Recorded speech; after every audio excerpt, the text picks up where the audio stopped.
선교지 영성의 핵심은 사실상 절박성이에요. 그러니까 선교사님처럼 재정이 없을 때 주님 앞에 정말 구하고 밤새도록 기도하고 긴급성인 거죠. 예수님 오시도록 전도 안 된 사람을 향한 안타까워하는 마음들, 그 다음에 간절함, 그 다음에 하나님만 의존하는 의존성, 이런 것이 이제 선교적인 영성이라고 할 수가 있겠습니다. 아무것도 안 보여요. 몸도 아픈데 하나님 나를 고쳐주십시오라고 하는, 하나님만 의존하는, 정말 돈도 없는데 하나님 제 안에 돈을 주십시오라고 하는 그런 부분들이 하나님 의존성이라고 할 수가 있겠습니다. 광야의 영성인 거죠.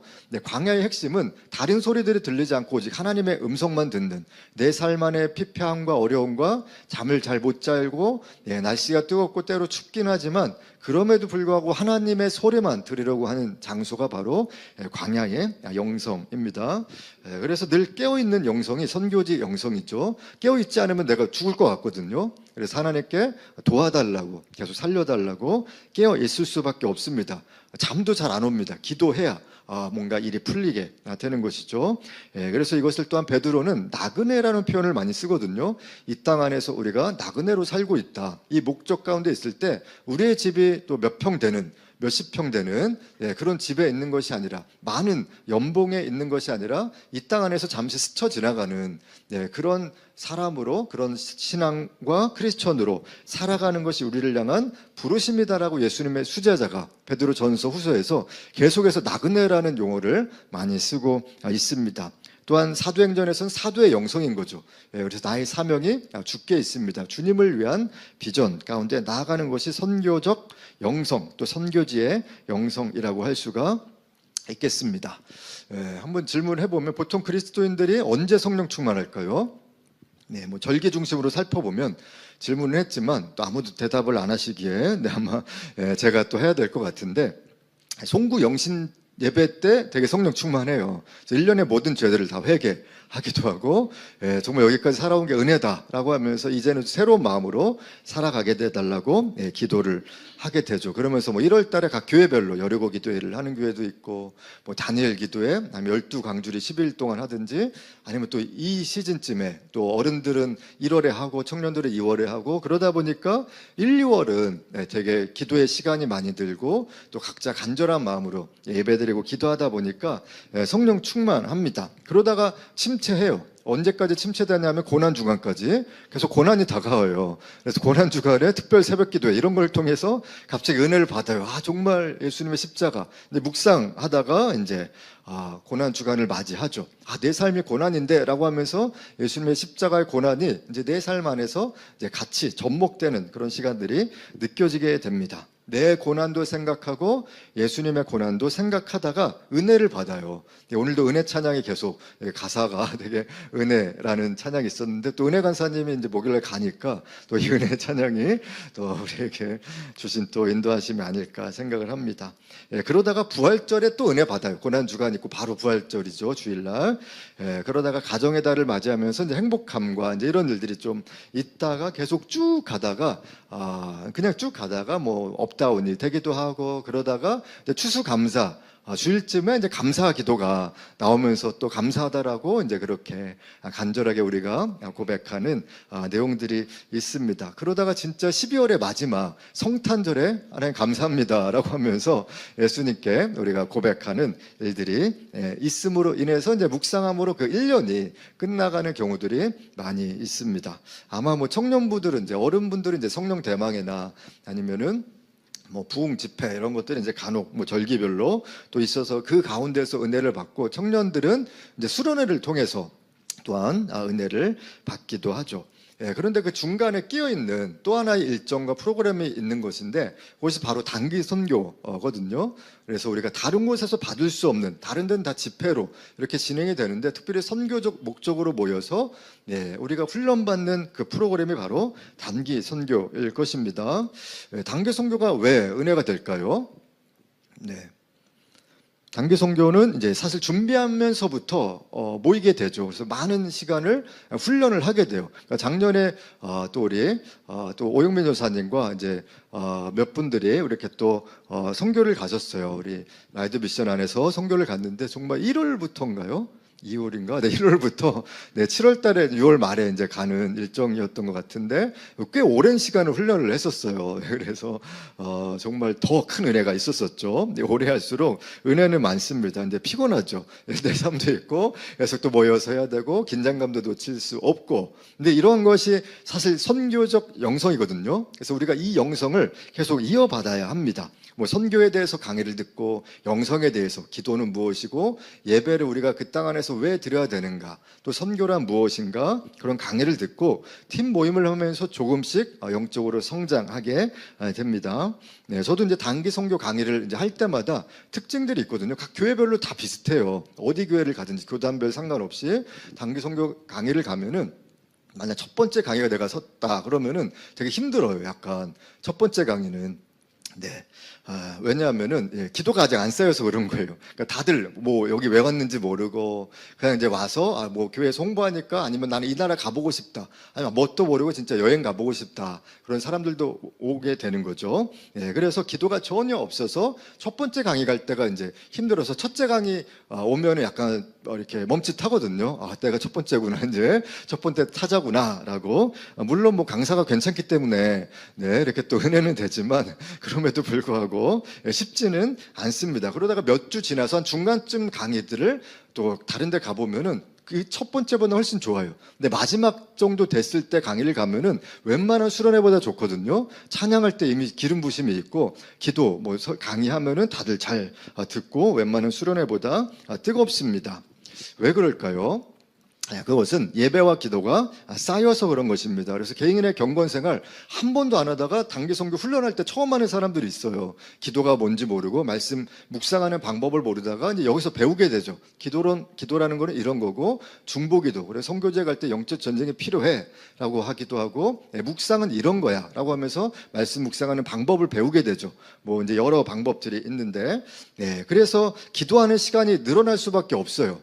그 다음에 말씀 보는 양이 늘 수밖에 없다라는 것입니다. 그래서 팀 모임을 이렇게 할 때 기도도 갈수록 뜨거워져요. 처음에는 별로 은혜도 없다가 진짜 나중에는 갑자기 그 팀 모임 할 때 정말 하나님의 음성들이 같이 동일하게 그 팀 안에 임하는 경우들을 많이 보았습니다.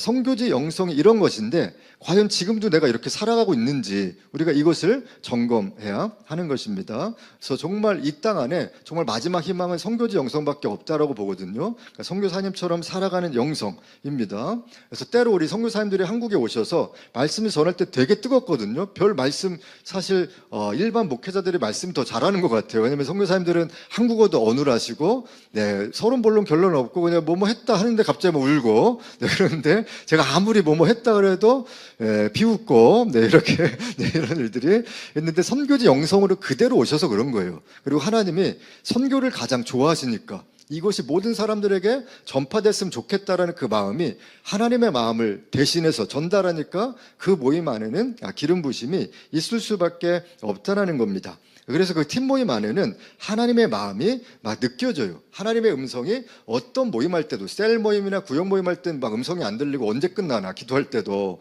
제발 빨리 끝났으면 좋겠다 그런 생각이 드는데, 팀 모임할 때는 갑자기 짠한 마음에 들고 네가 이 땅을 향해서 뭐 막 영적으로 죽어야 된다, 뭐 네가 교만하면 안 된다 그런 음성이 막 들리기도 하고, 제가 교만했군요라고 하면서 눈물을 흘리는 그런 기도회들이 많이 생기게 되는데, 어느 때보다 잘 들리는 이유도 이것도 하나님의 선교를 좋아하시기 때문에 그런 거예요. 한 영혼이라도 죽게 돌아오길 원하시기 때문에 나의 마음을 너희가 좀 받았으면 좋겠다라는 거죠.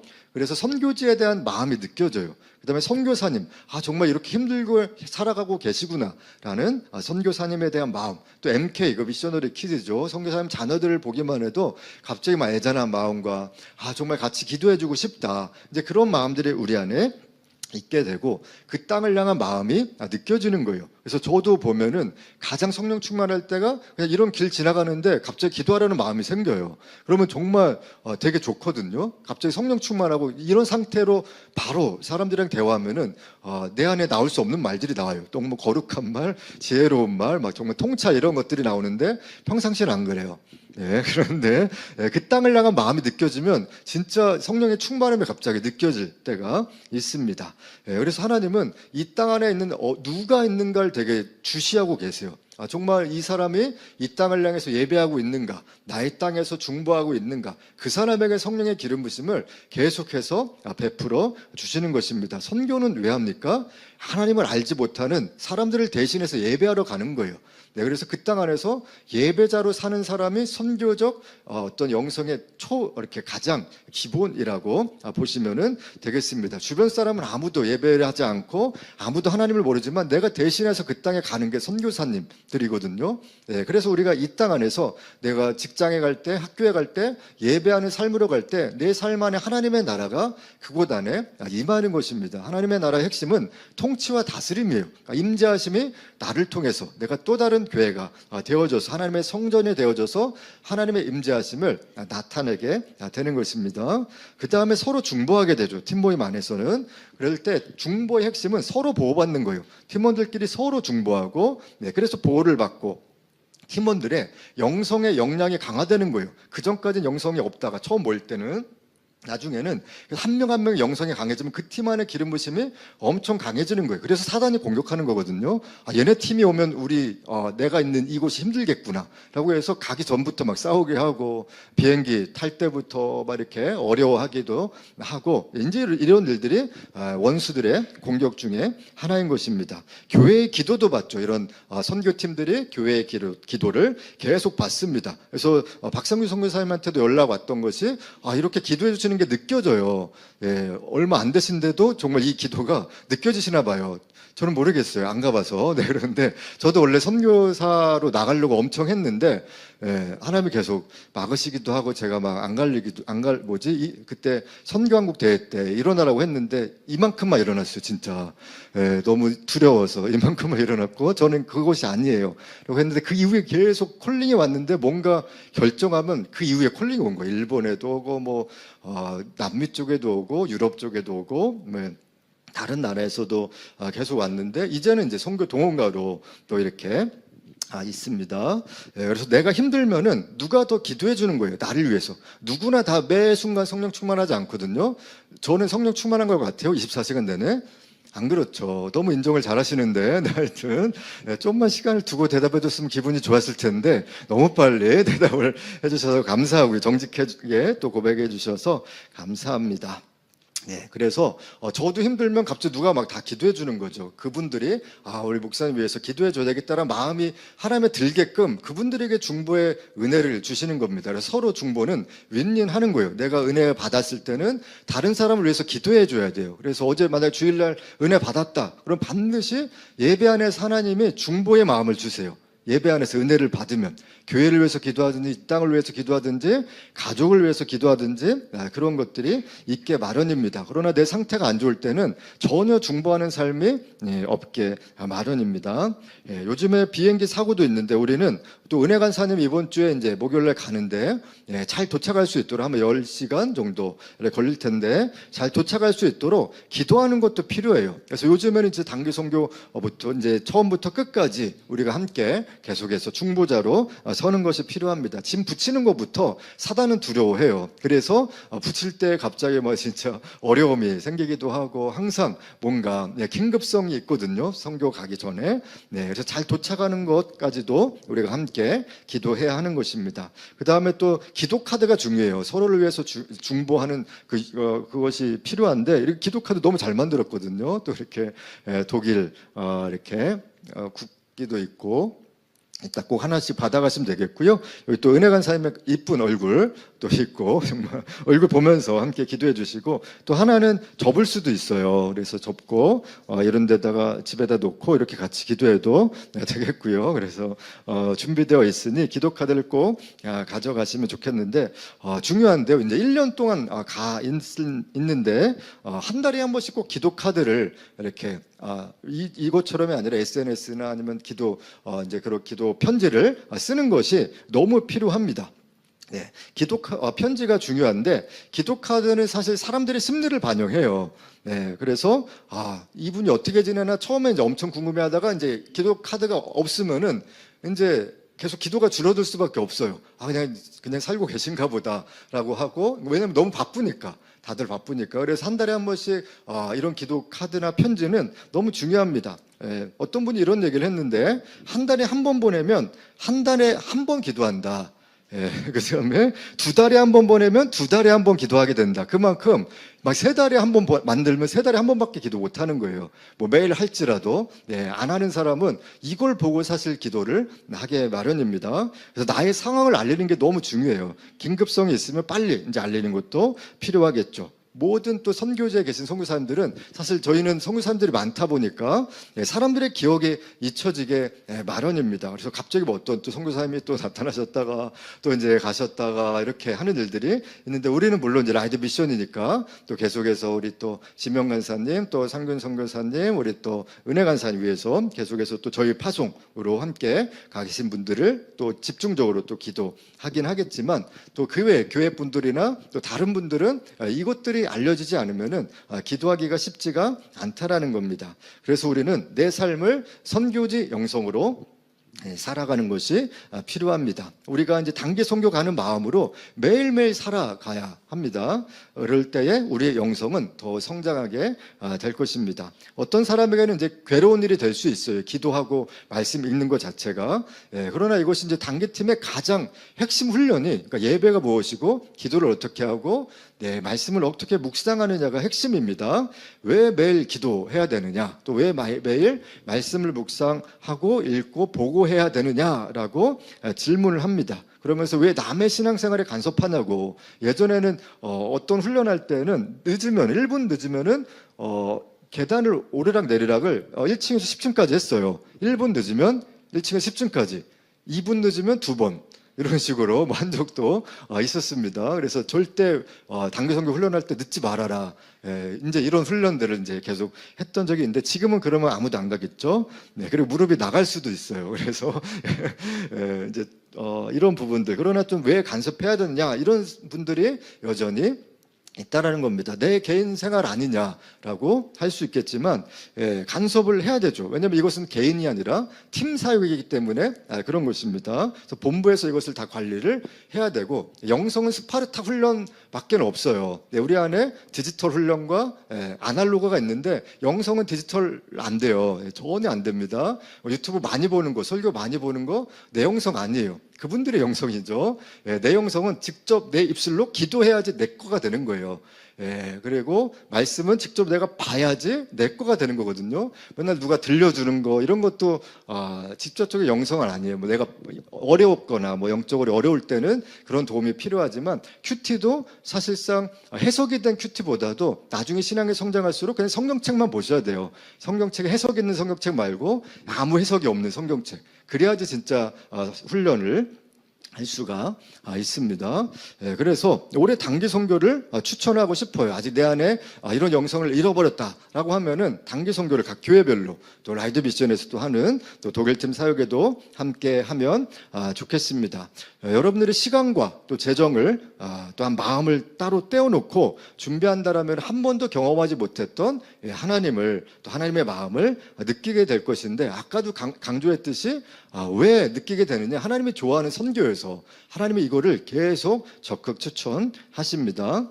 저는 이제 2002년도부터 거의 매년 나갔어요. 1년에 이제 몇 번씩 단기 선교를 나가고, 이제 코로나 때만 이제 몇 년 정도 못 나갔었는데 매번 다르거든요.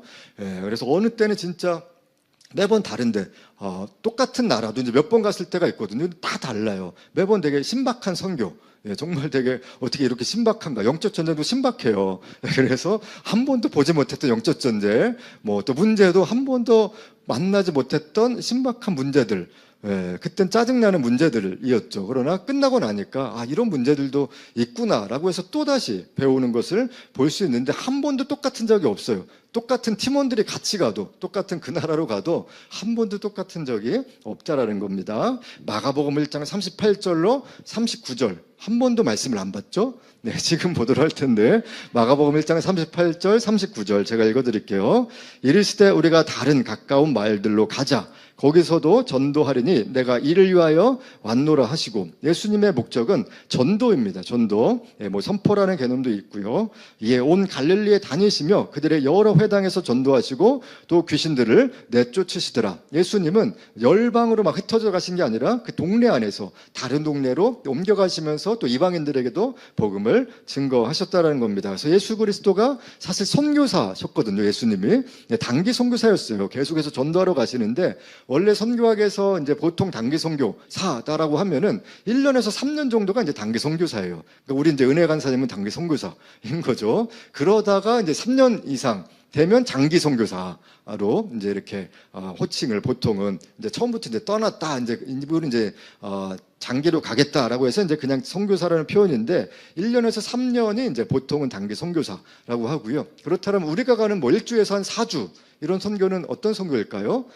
선교 여행 아니면 비전 트립이라고 할 수 있거든요. 그래서 그 땅 안에서 비전을 발견하고, 선교긴 하지만 이렇게 여행처럼 가면서 함께 선교사님과 돕는 사역을 하는 것들이 이제 일반적으로 우리가 하는 이제 단기 선교에 대한 개념들이라고 할 수가 있겠습니다. 베드로전서 4장 7절에 이 말씀은 이제 함께 같이 읽도록 하겠는데요. 저는 잠시 물을 마시고 여러분들이 함께 합독하시겠습니다. 시작.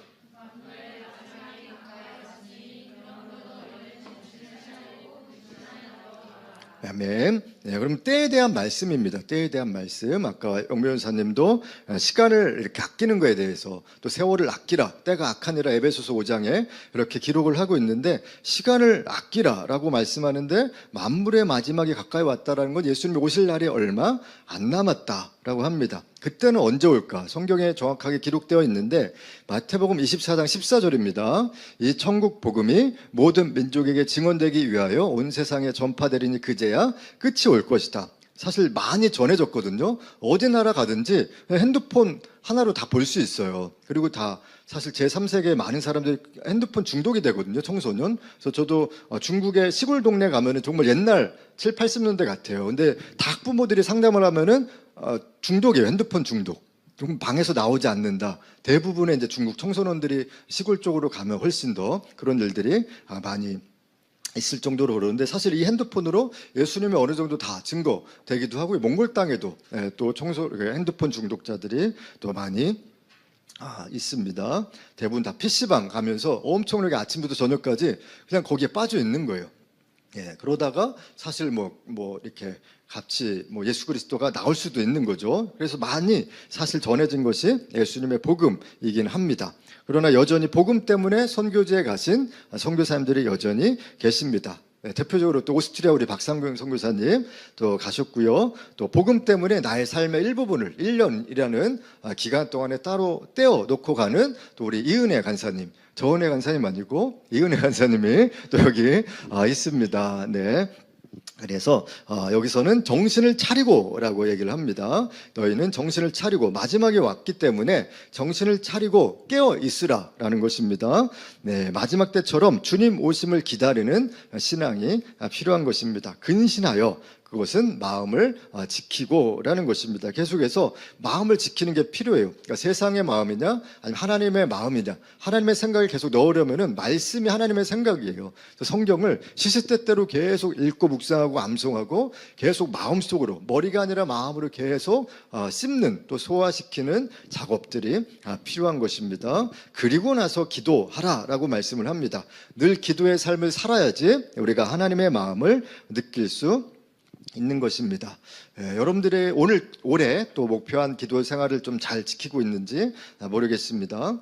하나님과의 대화 시간이 줄어들면은 반드시 믿음이 줄어들어요. 그래서 내 신앙 속에서 기도의 시간이 얼마만큼 줄어들고 있는가에 따라서 내 믿음이 줄어들고 있구나, 줄지 않구나라고 알 수가 있습니다. 저도 맨날 기도하고 더 오래 해도 믿음이 잘 늘지가 않아요. 왜? 믿음은 관계성이다 보니까 누군가를 신뢰한다는 거거든요. 신뢰와 순종이 같이 가는 건데, 내가 그 사람을 알아야지 그 사람의 말을 듣는 내가 이렇게 해야 되겠구나라고 인정할 수 있는 것이죠. 그래서 믿음은 관계성이다 보니까 아무리 이렇게 있다고 해도 지름길이 없거든요. 그래서 꽤 오래 걸려요. 그럼에도 불구하고 어느 순간에 계속 대화하다 보면은 하나님의 마음이 느껴지게 되는 것입니다. 기도 시간이 줄어들면은 반드시 하나님의 마음도 내 마음에서 점차 사라지게 될 것입니다.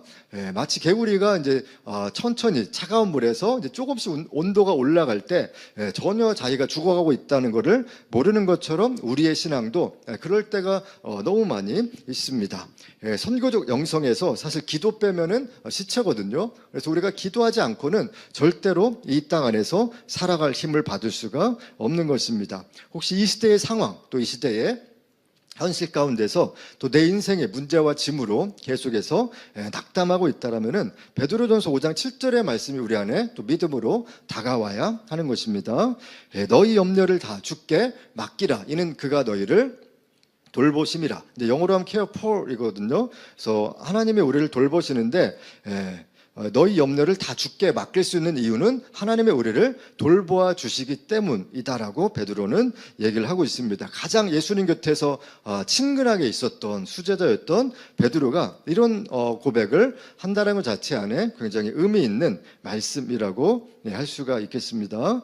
그래서 우리는 낙담과 염려를 주님께 맡기는 훈련이 필요합니다. 내가 할 수 없어요 라고 하는 것, 고백들이 우리 안에 많이 있는데 예수님이 우리를 돌보시기 때문에 하나님, 그렇지만 내가 주 안에서 할 수 있습니다라고 고백할 수 있고, 주님이 나를 돌보고 계시구나라는 믿음이 있어야 하는 것입니다. 베드로전서 5장 9절에 너희는 믿음을 굳건하게 하여 그를 대적하라. 이는 세상에 있는 너희 형제들도 동일한 고난을 당하는 줄을 알미라라고 합니다. 그래서 믿음을 굳건하게 해야 하는 작업들이 우리 마음 안에서 필요한 것이죠. 그런데 원수는 우리의 믿음을 공격하는 거예요. 다른 부분을 공격하는 것이 아니라 믿음이 떨어지게 공격합니다. 그래서 선교지에 갔을 때 내가 여기 왜 왔나 뭐 이런 생각으로 할 때가 이제 원수의 공격 중에 하나가 될 수 있겠죠.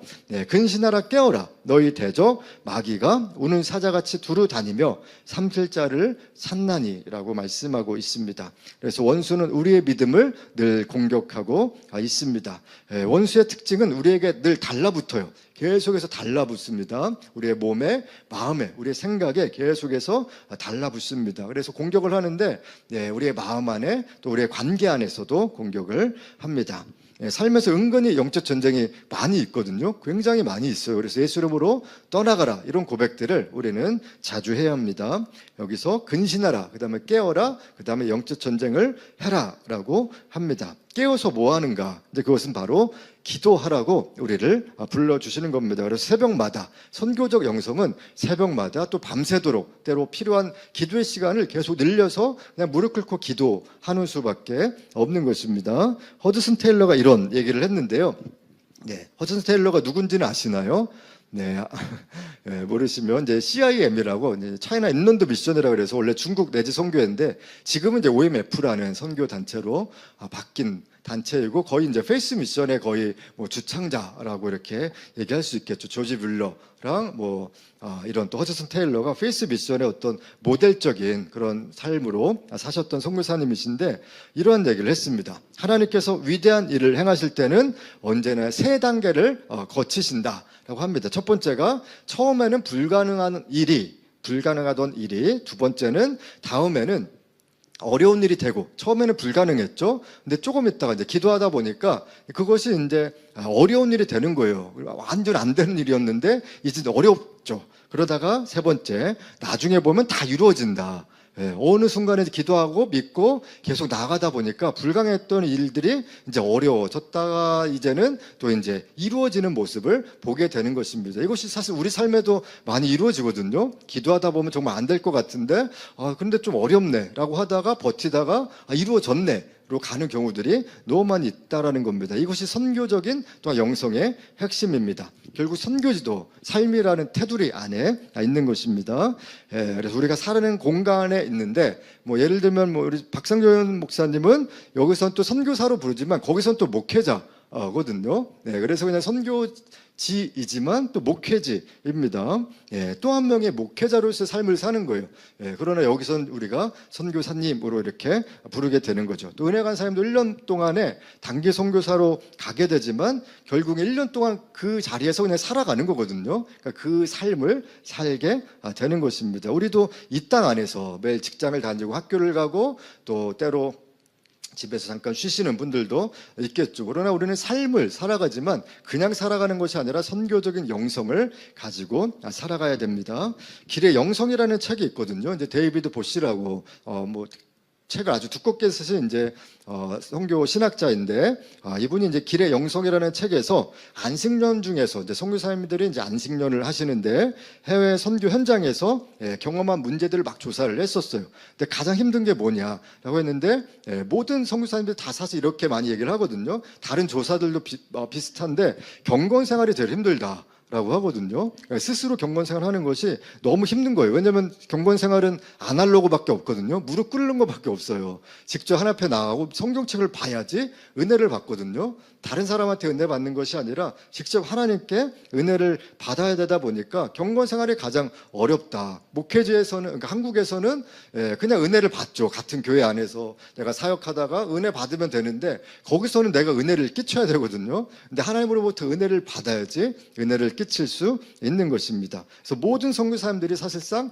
만족스러운 경건의 삶을 사는 것이 어렵죠. 저도 어느 때는 은혜 됐다가 어느 때는 은혜 안 됐다. 은혜 안 되면 또 더 시간을 드리고 어느 때는 시간이 또 안 돼서 시간을 드리려고 해도 바빠서 또 나갈 때도 있는 것들을 보게 됩니다. 그래서 누구나 이 기준에 사실 미치지는 못하게 되지만 이런 갈등은 좋은 것 같습니다. 그럼에도 불구하고 기도 시간과 말씀 보는 시간은 계속 늘어야 됩니다. 시간이 지나갈수록 연차가 높아질수록. 어떤 목사님은 자기 나이만큼 성경을 보라고 했어요. 우리 옆에 있는 분들에게 성경 몇 번이나 보셨어요? 한번 대답은 하지 마시고 질문만, 옆에 있는 분들에게 성경 몇 번 보셨어요? 친절하게 한번 질문을 하시면 좋겠습니다. 서로 너무 힘드신 것 같은데, 하여튼. 그래서 내 영성은 내가 알아서 해야 돼요. 각계전투입니다. 내 영성은 내가 알아서 해야 합니다. 내가 안 하면 죽는 거예요. 그래서 그것이 이제 선교지의 영성이라고 할 수가 있겠습니다. 그 다음에 힘든 게 또 마음을 나눌 수 있는 사람이 없다라는 거예요. 그래서 속을 털어놓고 이야기할 수 있는 친구를 갖는 것이 필요하다라고 또한 했고요. 그 다음에 선교사님들과의 관계의 어려움. 그러니까 모든 해외 선교사님, 다른 나라 사람들이 한국 선교사님들을 평가하는데 공통점이 있어요. 그래서 한국 선교사님들은 혼자는 너무 잘한다. 근데 팀으로 하면 너무 못하는 게 한국 선교사님이다라고 모든 선교사님들이 다 그래요. 다른 나라 분들이. 그것이 이제 우리나라의 어떤 민족성 같은 부분이기도 한 것 같은데, 사실 팀 사역이 어렵긴 하지만 그렇게 또 해야 하는 부분들이 있습니다. 또한 자신의 소명에 대한 회의감이 보통 이제 3년째쯤 많이 온다라고 하거든요. 그래서 3년, 5년, 또 1년 있을 때는 또 다른 거죠. 그래서 몇 개월 안에 내가 이곳에 온 것이 맞나? 내가 이곳에 왔나? 도움도 못 주는 것 같은데 라고 생각할지 모르겠어요. 근데 사실 1년 동안은 많은 도움을 못 드리죠. 그러나 그곳에 온 것 자체가 하나님의 또 귀한 뜻인 것이죠. 그 다음에 심각한 염려와 우울함 때문에 힘들어합니다. 생활의 문제. 선교하러 왔는데 맨날 돈이 부족한 거예요. 내가 이 돈 때문에 정말 힘든 것 때문에 여기 왔나, 이런 생각들이 쑥 들어옵니다. 저도 교회를 사직했을 때 내가 이제 맨날 밤마다 기도해야 되는 내용이 열방을 위해서 기도해야 되는데 밤새도록 돈 좀 달라고 기도하는 나의 모습을 보면서 내가 이것 때문에 사역하려고 했나. 근데 결국에는 그것이 인도하심 중에 하나라는 걸 알게 됐거든요. 돈이 들어와야지 사역을 할 수 있는 거예요. 근데 하나님의 인도하심이 막히면 돈이 막혀요. 그래서 이걸 환경을 바꾸는 데 있어서는 기도가 엄청 필요하거든요. 그러니까 사람들을 찾으러 돈을 구하는 것이 아니라 나 힘드니까 도와줘 라고 하는 것이 아니라 진짜 아무에게도 알리지 않고 하나님께 알리면 하나님이 또 다른 사람들에게, 깨어있는 사람들이나 깨어있지 않아도 갑자기 생각이 나서 그냥 후원하고 싶었어요 라고 하면서 갑자기 돈을 막 이렇게 보내줄 때도 있고, 저도 갑자기 예배 드는데 어떤 분이 예전에 교회 집사님이셨는데 갑자기 이렇게 개척했던 걸 알고 오셔서 헌금만 하고 가셨어요. 예배는 안 들으시고. 그냥 이걸 전달하려고 오셨다. 하는데 그분이 삶이 그렇게 또 편치 않으신데 재정적으로 여유가 없으심에도 불구하고 이렇게 또 헌금을 해주시고 가는 경우들, 뭐 진짜 이런 일들이 계속해서 있었습니다. 그럴 때마다 사실 내가 가는 게 맞나, 이렇게 가는 게 맞나 이런 생각이 쑥쑥 들어와요. 그때 뭐 하냐? 기도해야 되는 거거든요. 하나님의 생각이 뭔지 발견을 해야지. 내 생각대로 가면은 나 스스로 내 발에 걸려서 넘어질 수밖에 없습니다. 그래서 이것이 사실 되게 중요한 영성이에요. 모든 삶에서. 지난번 재정 설교 때 얘기를 들었는데 이제는 월급만으로 못 살아요. 네, 그래서 까마귀들이 우리 삶을 막 도와줘야 돼요. 그래서 막 하나님 앞에 까마귀를 보내달라고 기도해야 하는 이런 기적을 많이 경험해야지 진짜 하나님이 살아계시구나, 돈도 주시는구나, 뭐 이런 것들을 볼 수 있는데 계속 돈 하고 그러게, 왜 저분은 그런 걸 하고 할지 모르겠지만 여러분은 안 그러신가요? 네, 그러면서 함께 하나님을 경험할 수 있는 거예요. 근데 실제적인 거거든요. 이것 때문에 하나님을 떠나기도 하고 뭐 원망하기도 하고 목회하다가 지금 교회가 소문 없이 사라져요. 저희 뭐 한국 교회 안에 각 교단별로 보면은 갑자기 창립했다라는 교회는 되게 소수인데 코로나 때 거의 없었어요. 어디 뭐 지방별로 다 보면은 각 이제 지역별로. 그런데 없어지는 교회는 갑자기 3-4개가 생기는 거예요. 한 달 사이에. 근데 1년에 2-3개밖에 안 생기는데 창립은. 그런 일들이 이제 정말 비일비재한데 대부분 다 이제 재정적인 어려움 때문에 그런 경우들이 많이 있습니다. 그래서 내가 이곳에 왜 왔나, 내가 뭐 하고 있나는 기도해서 받아야 하는 것입니다. 내가 직접 받아야지 확신이 생겨서 절대 흔들리지 않게 되는 겁니다. 이것이 선교사님들 안에 계속 3년, 5년, 7년 동안에 10년 또 되면서 20년 선교사님들도 그렇고 내가 또 다른 데로 옮겨가야 되나 이런 생각들이 되게 많이 있다라는 거를 이제 저도 계속 대화하면서 많이 저는 이제 목회자분들보다 어떻게 보면 선교사님들과 더 얘기를 많이 하는 것 같은데 이런 내용들이 계속 있습니다. 저도 그랬죠. 저도 1년에 막 이렇게 사역할 때 내가 여기 아니면 사역 못해 이런 생각들이 사실 많이 있었거든요. 예전에 나 같은 인재를 왜 못 알아두지 이제 그러면서 내가 다른 데로 가야지라고 했는데 또 가야지 생각하는 또 은혜가 돼요. 갑자기 내가 여기 또 남아야 되나 보다. 그러고 하다가 또 1년에 또 지나가면 또 힘들 때 또 내가 여기 왜 있지 이제 이런 생각이 또 들거든요. 1년에 한 2-3번 정도 매번 그러다가 이제는 진짜 때가 됐구나라는 확실한 마음이 있어서 이제 사직을 하고 이제 지금 이제 온 게 11년째가 이렇게 12년인가 이제 헷갈려서 이제 기억도 안 납니다. 그래서 계속해서 심각한 염려와 우울함이 나를 이렇게 함몰시킬 수가 있어요. 생활의 문제, 또 재정의 문제, 신체적인 문제, 또 아플 수가 있거든요. 이상하게 선교사님들이 아픈 경우들이 있어요. 근데 한국만 오면 금방 나세요. 잠깐 그냥 뭐 이렇게 선교대회 때문에 오셨는데 거기서는 심장도 아프고 머리도 아프고 막 몸도 아프고 그런데 여기만 오면 그냥 진짜 나으시는 경우들이 많거든요. 뭐 영적 전쟁인 경우도 있고요. 계속 사단이 계속 여기 있는 걸 싫어하니까 그 나라에 있는 거를 그 선교사님 한 명이 있으면 그 도시가 변화되니까 엄청 싫어해요. 우리 또 은혜 간사님이 가는 것도 지금 엄청 싫어할 거예요. 그러나 이제 지금 합력해서 몇 명이 같이 있으니까 더 힘이 이제 세진 거죠. 그 땅 안에서. 예전에 이제 선교사님 혼자 또 그 가정을 지켰는데 지명 간사님 가면서 또 같이 지키고 방송 사역을 하고 방송 장비하고 코로나 때 지명 간사님 없었으면 이걸 할 수가 없을 정도로 또 원래 제 고등부 때 항상 뒤에서 방송실에 있었거든요. 고등부에도 영상도 만들고 그래서 막 상도 타고 너무 재밌게 만들어 갖고 뭐 그런 것들도 하고 은사가 있고 그런데 또 이제 우리 또 은혜 간사님 가면 또 이제 삼겹줄 세겹줄 그래서 삼겹살이 먹고 싶은데 세겹줄 이렇게 그래서 더 더 무너지지 않게 끈끈하게 붙게 하는 거죠. 그래서 정말 또 하영이랑 너무 비슷한 성향 이렇게 너무 비슷한 것 같아요. 그래서 하영이가 지금 듣고 있으면 정말 지금 아멘 그러고 있을 거예요. 우리 선교사님 딸이 이렇게 너무 또 좋은 또 MK 자녀인데 충일이도 좋고요. 둘 다 좋습니다. 지금 또 이렇게 성경훈련학교 또 예수전전에서 또 훈련 받고 있는데요. 그래서 이런 것들은 심적인 영향, 또 기후도 그래요. 기후. 갑자기 이제 거기에서 오래 살다 보면 우리나라에서 오래 살았는데 또 우리 또 영민사님 아이도 이제 이 땅에 처음 태어났잖아요. 네, 그래서 처음 태어나갖고 이제 기후가 안 맞는 거예요. 또 엄마 뱃속에 있다가 이제 계속 있다가 물 같은 곳에 있다가 이제 물이 없어지니까 내가 지금 뭐 하고 있지? 지금 그런 상태거든요.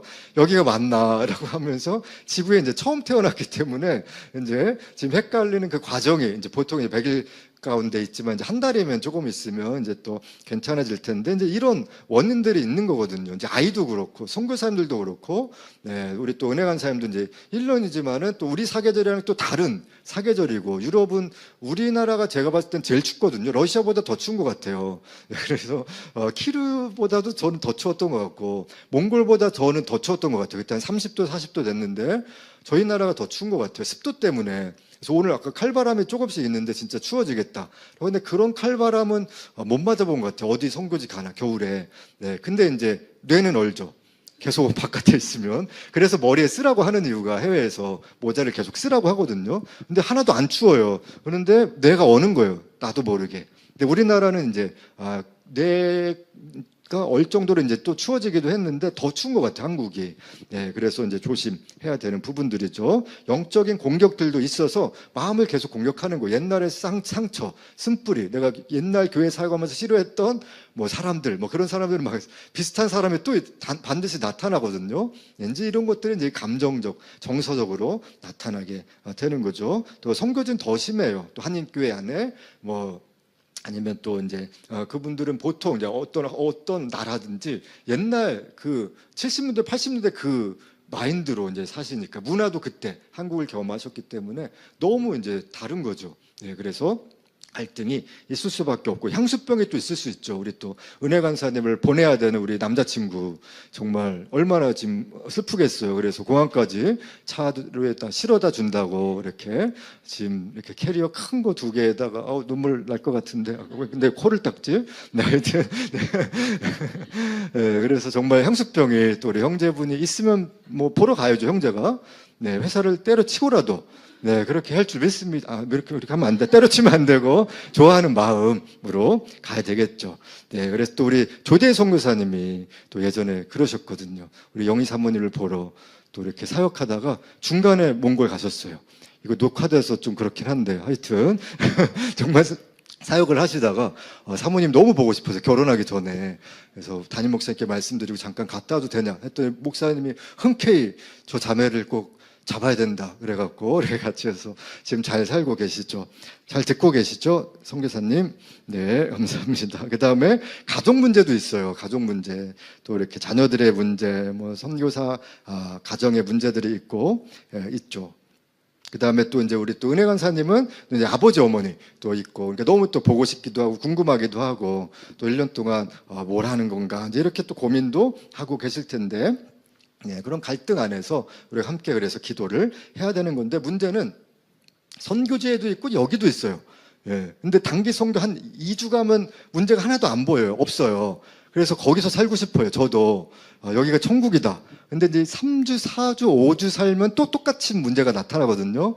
또 생활의 문제, 또 관계의 문제, 이렇게 이러면서 여러 갈등들이 똑같이 일어나는 것이 또한 선교지. 그러니까 삶이 똑같습니다. 이 하늘 아래에 문제 없는 것은 없어요. 그러니까 아이가 얼마나 이 땅에 슬픔에 일어나자마자 울겠어요. 태어나자마자.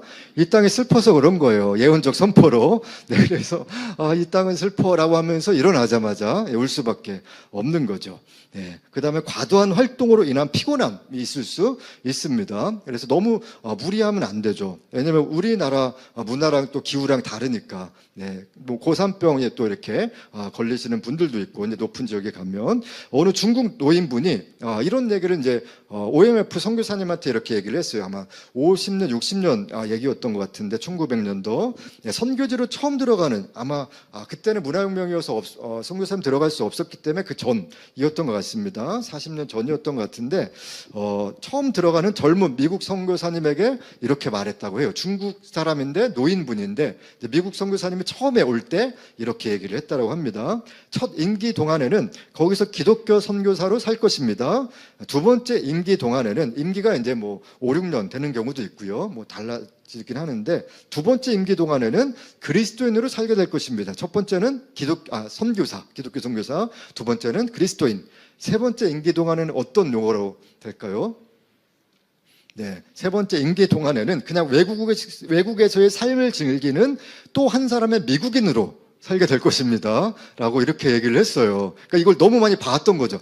대부분의 선교사님들이 처음에 왔을 땐 열정과 막 목숨을 바치고 왔다가 이분이도 똑같구나라고 하면서 결국에는 이제 삶을 즐기다가 그냥 또 하나의 미국인으로 살아간다. 이런 걸 이제 중국 현지인이 노인분이 이제 오랫동안 선교사님을 맞이하면서 보게 됐다라는 겁니다. 씁쓸하면서 현실적인 부분도 있지만 또 그렇지 않고 열심히 하는 선교사님들이 사실 은근히 또 많이 계시기도 합니다. 지금 계신 분들은 또 많이 또 훌륭하신 것 같습니다. 우리가 이것을 사실 경계해야 되는 것입니다. 근데 우리는 이 땅 안에서 어떻습니까? 처음엔 기독교 선교사처럼 살아가다가 그냥 그리스도인으로 살아가다가 똑같이 그냥 이제 한국인으로 여기서 살아가는 본토인으로 살아가고 있지 않는지는 모르겠습니다. 하나님이 이런 것들을 경계하라고 계속 조심하라고 하는 거예요. 그래서 깨어 있으라, 정신을 차려라 라고 합니다. 못 차리겠다라면 따귀를 때리세요. 네, 그래서 정신을 차려야 됩니다. 정말 계속 차려야 돼요. 원수는 엄청나게 우리를 공격하기 때문에 시시때때로 은혜 받을 땐 또 별로 공격을 안 해요. 은혜 조금씩 떨어질 때. 그래서 우리 은혜 가사님 떨어질 때 우리 조심해야 되는 미국으로 독일로 가니까 떨어지잖아요. 어떡하죠? 네, 그래서 선교적 영성은 페이스 미션의 삶입니다. 이것이 재정뿐만이 아니라 뭐든지 하나님을 의존하는 삶인 겁니다. 하나님 제가 아무것도 할 수 없어요. 나 좀 도와주세요. 우리 또 지은간사님 기도 되게 많이 하거든요. 옆에서 이제 안수하다 보면은 도와주세요. 뭘 그렇게 도와줄 일이 많으신가 하는데 진짜 그게 겸손한 태도에 이 기도밖에 없거든요. 제발 도와달라고, 관계든 뭐 모든 거는 뭐 건강이든 다 도와달라고 하는 것밖에 없습니다. 헬프미 뭐 그런 것들. 아까 일본 또 어떤 자매님 계셨어요. 보자마자 제가 좀 일본어로 할까 그랬는데 갑자기 생각이 안 나갖고 그랬는데 와타시와까지만 이렇게 얘기를 했었는데 한번 다시 공부를 하고 또 얘기를 해야 될 것 같아요. 하용조 목사님이 이제 그날의 대화라는 책에서 이렇게 얘기를 하셨어요. 오늘의 교회 만드셨던 분이죠. 지금까지 목회를 해오면서 한 번도 돈이 없어서 하나님의 일을 하지 못한 적이 없었습니다. 저는 가진 적이 없지만 하나님의 일을 하려고 하면 사람이 오고 돈이 왔습니다. 이게 중요하거든요. 갑자기 사람이 모여요. 나의 비전을 사서. 아니면 얘기를 하는데 사람들이 몰려오고. 그 다음에 돈이 들어와요. 그러니까 막 많이는 안 들어와도 꼭 할 만큼. 하나님의 방법은 이상한데 막 풍족하게 주시면 좋겠어요. 그런 적 일생에 한두 번 있었나? 그런데 그만큼 또 나가요. 재정의 원칙은 갑자기 어디서 또 나갈 일이 갑자기 생겨요. 그래서 참 그냥 천국 가서 열심히 살아야 되겠다. 지금부터 그냥 기도로 많이 쌓아야 되겠다. 보화를 많이 쌓아야 되겠다. 이제 그거밖에 없습니다. 그러면서 저는 가진 적이 없지만 하나님의 일을 하려고 하면 사람이 오고 돈이 왔습니다. 되게 중요한 원칙입니다. 제가 한 가지 깨달은 것은 하나님의 일을 내가 계획했는데 사람이 오지 않으면 그것은 아닌 것입니다. 사람이 안 보인다. 돈이 안 보인다. 기다려야 돼요. 아무것도 해서는 안 되는 겁니다. 근데 내가 하려고 하면 그때부터 나의 사역이 되는 거예요. 하나님의 사역이 아니라. 근데 이렇게 해서도 교회를 모을 수 있어요. 몇천 명까지. 이런 사례들이 많이 있거든요. 원래 경영 마인드가 있으신 담임 목사님이나 카리스마나 어떤 은사가 있어서 정말 말 잘하는 거죠. 설교보다도 말빨이 있으신 분, 뭐 철학이나 경영 뭐 잘하시는 분들 중에서도 뭐 이렇게 하다 보면 그냥 몇천 명이 모여요. 근데 실제적으로 교회의 모습이 아닌 경우들이 많이 있습니다. 하나님이 한 게 아니라 사람이 한 일들이 많이 있었어요. 예전에 영국에서 이제 그때는 마침 폴 지저스라고 해서 정말 예수 대행진이라는 그런 운동이 있었는데 한 5천 명이 모였어요. 근데 어떤 말씀 선포자가 딱 섰는데 여기에 진짜 예배하러 온 사람은 10명도 없다. 라고 하나님이 마음을 주셨어요. 그냥 이 사람들이 그냥 이런 게 좋은 거예요. 그 다음에 음이 좋아서 노래가 되게 탁월하니까 밴드가 엄청 탁월하거든요. 그때 당시 지금도 탁월한데 영국에서 처음 이제 찬양과 경배 운동이 일어났을 때 근데 하나님이 그 메신저한테 여기서 나를 예배하는 사람 10명도 없다라고 하는 이 선포를 하니까 다 회개하고 다시 예배했다. 이런 얘기를 들은 적이 실제로 있었습니다. 그래서 우리는 사실상 그냥 멈춰야 됩니다. 하나님이 하시지 않는다라고 생각이 될 때에는. 근데 저도 많이 했거든요. 근데 많이 넘어져 봐야지 사실 이걸 알아요. 그래서 이거는 뭐 경험으로만 알 수 있는, 한 번에 딱 배워서 그냥 지식적으로 알 수 있는 게 아닙니다. 그래서 하나님은 당신의 일을 위해 사람을 보내주시고 거기에 필요한 재정을 보내주십니다 라고 합니다. 이 라이드 미션도 네, 재정이 쉽지 않아요. 네, 그런데 지금 11년째 이렇게 가고 있거든요. 그리고 사람이 와요. 근데 매번 달라요. 장소별로. 대방중교회 처음 했을 때는 아이 엄마들이 그렇게 많이 왔어요. 또 학부모님들, 그리고 청소년들이 교복 입고, 바로 제가 이제 청소년 사역하고 이제 왔다 보니까 청소년들이 오고, 네, 그러고 이제 약간 치유적인, 이렇게, 은혜가 좀 많이 있었고요. 마음의 상처, 이런 것들.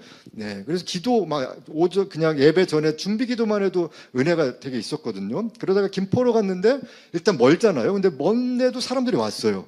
또 다른 사람들이, 김포에 사는 사람들이 갑자기, 저 김포에 살아요 하는 사람들이 갑자기 이렇게 오기 시작했고요.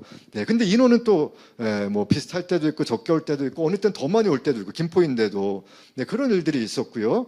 그러다가, 예, 여기를 또 온 거예요. 근데 완전히 세대가 젊은 세대로 바뀌었어요. 예전에는 아까 이제 청년, 장년층이 많았는데 이제는 정말 초청년, 예, 그래서 아까 20대, 30대 청년들이 좀 더 많아진, 예, 그런 분위기로 바뀌어가고, 예, 문화도, 기도 문화도 약간 좀 바뀌어진 것 같고, 또 선교적인 색깔로 좀 더 간 것 같아요. 예전에 회복적인 색깔이 있고, 중보적인 색깔이 강했다라면은, 지금은 이제 좀 더 중보나 아니면 선교 쪽으로 좀 더 가게 되는 경향이 있는 것 같습니다. 다 다르지만 사람을 보내주시고 돈을 보내주세요. 네, 그냥 원래 선교단체 재정 원칙은 그날의 마지막은 영원으로 마친다. 이게 선교단체 원래 원칙이에요. 그래서 하나님이 우리를 먹여 살린다. 이제 이런 개념이거든요. 저도 이제 라이드 처치라는 교회를 하는데 이상하게 재정이 없을 것 같은데 이번 주 어떻게 사례를 드릴 수 있을까? 그러면 갑자기 들어와요. 뭐 몇 번 밀려서 죄송하긴 했는데 몇 번 밀린 적도 있어요. 더 먼저 미안하다. 뭐 이렇게 또 말씀을 드렸는데, 그래도 이렇게 계속 나가기도가 아니라 나가죠. 계속 나가고 있는데 이런 것도 이제 하나님의 은혜라고 할 수가 있겠습니다. 돈을 보내주시고 사람을 보내주시죠. 독일 이용표 목사님의 이제 응답이 계속 기도하셨거든요. 사람을 보내달라고, 같이 일할 수 있는 이제 사람을 보내달라고 했는데, 몇 년 전에 지명 간사님이 갑자기 독일로 유학을 가겠다고 하는데 어디로 가야 될까 고민하다가 저희 팀이 갈 때 한번 일단 같이 가보자 라고 해서 같이 갔어요. 근데 거기서 이제 또 목사님이랑 사모님이랑 또 우리 또 아이들이랑 또 정말 또 같이 교환 교제를 지금까지 또 하고 있고, 또 독일 학교에 가서 지금 공부도 계속해서 교육학 쪽으로 하고 있습니다. 그러다가 작년에 갑자기 또 은혜 간사님 얘기하다가 독일에 대한 마음이 있어서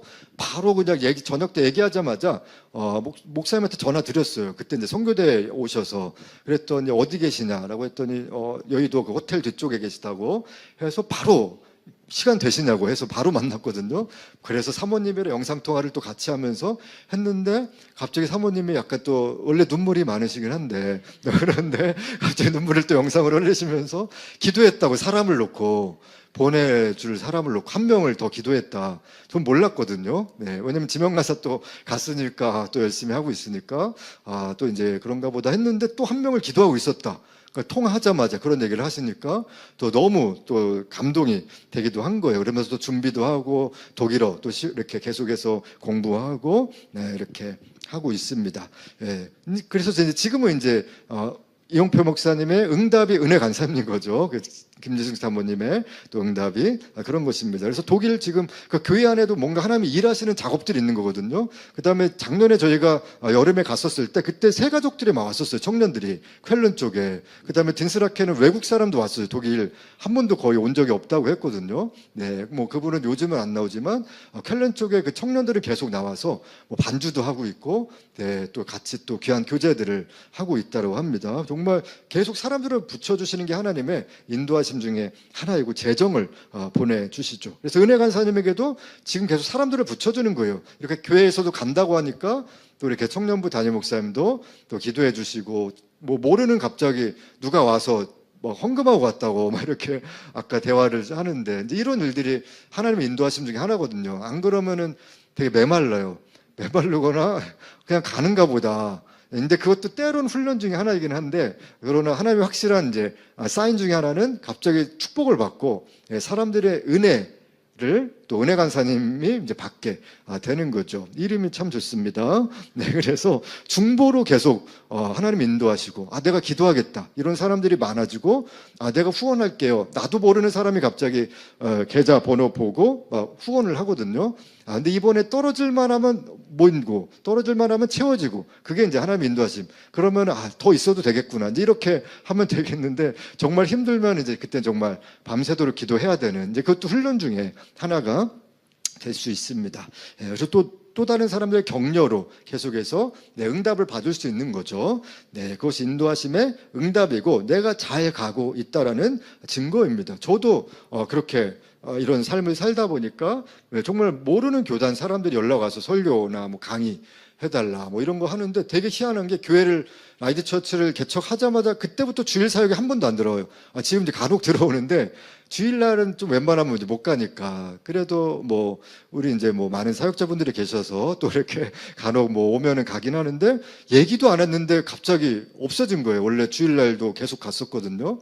근데 갑자기 뭐 얘기 안 했는데 주일 사역이 안 들어오고 그래서 이런 정말 하나님은 만나 매출하기로 주시다가 가나안으로 가니까 이제 또 알아서 먹어라, 이제 알아서 먹고 살아라 이렇게 또 하실 때가 있는 것 같습니다. 또 우리 또 최현진 사모님이 지금 선교지에서 오셨는데도 선교지처럼 살고 계세요.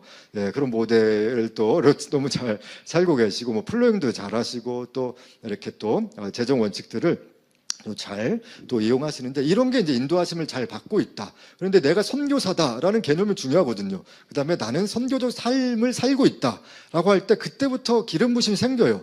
그래서 하나님 없으면 안 된다라는 생각으로 내가 살아가면 하나님이 도와주시는 거예요. 사람들을 붙여주시고 지혜도 주시고 계속해서 여러 가지 것들을 돈을 또 붙여주시는 거죠. 결론의 말씀입니다. 원래 30분만 하려고 그랬는데 그래서 얘기를 안 했어요. 아무 얘기를 미리 또 너무 은혜 받으시면 안 되니까 처음부터. 그래서 오늘의 결론은 영화의 열린 결말처럼 여러분들 스스로 생각해 보면 좋겠어요. 결론은. 그래서 선교지 영성에 대해서 나는 과연 어떤 영성으로 하루하루를 살아가고 있는지 집에 갈 때 또 유튜브에서 현장으로 지금 함께 하시는 분들 또 집에서 녹화된 영상을 보시는 분들은 이후에 한번 나는 정말 선교적 영성, 근데 이것이 또 뭔가 한번 고민을 또 한번 해보시면 좋겠고요. 정말 하나님만 의존하는 삶이라고 할 수가 있겠습니다.